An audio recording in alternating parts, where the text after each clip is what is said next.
Welcome to My Long Island TV.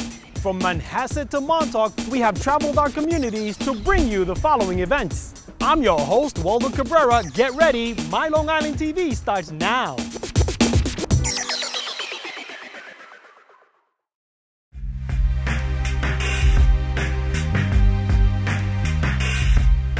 I realized, I looked around, nobody in New York City or on Long Island that as an arts education facility does a plein air competition.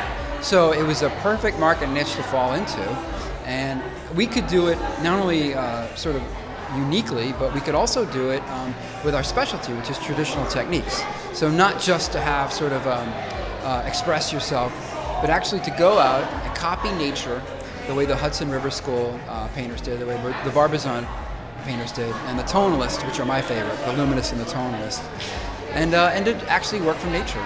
The purpose of plein air painting is to do the painting on site from nature. So what we do is we require them to turn in blank panels, which are stamped. They go out and they paint for the day, and at the end of the day, they turn them in. We collect them and we kept them at the school. And we're the only landscape painting competition that I know of in the country that does that. We actually collect the paintings, hold them overnight, and the next morning they pick them up and they're either going to work on them again for the second day, or they start with new blank panels, which we stamp. And at the end of the day two, we have an exhibition of wet paintings. I am the judge of this event, so I was outside painting for the 2 days and I was observing everyone, and then today I went through and looked at this beautiful body of work and selected a first, second, and third prize.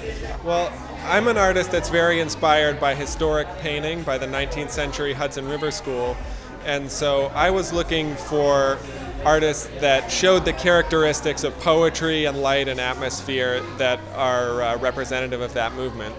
I was very impressed with everyone who came out, and it was a very difficult painting situation. It was hot and sunny and people were on the beach, and I was so pleasantly surprised to see that everyone came out with such a great piece of work, and I wish I could have chosen 6 or 10 winners instead of just 3, but or really just 1, but it was great to see all this good stuff.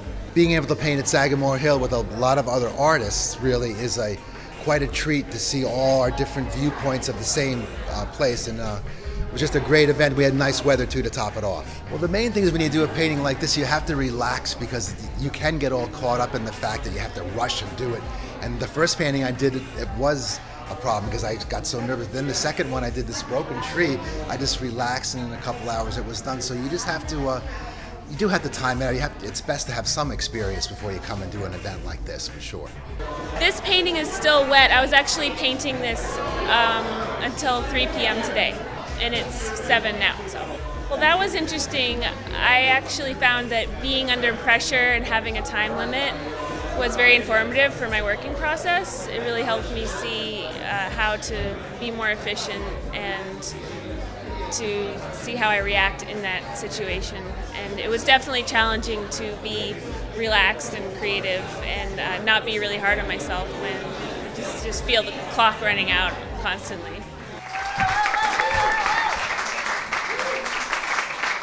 I drove 6.5 hours to compete in the second annual painting competition. And after competing here last year, I kind of already had a good handle as to where I wanted to go, so when this year started off, I already knew exactly where I wanted to go and paint. It was a really beautiful location. The light here is really beautiful. The haze in the early morning is just, it's unreal. The light coming off of the water is really a great time. I was shocked because there are so many talented painters here. To be awarded first place is a real honor for me.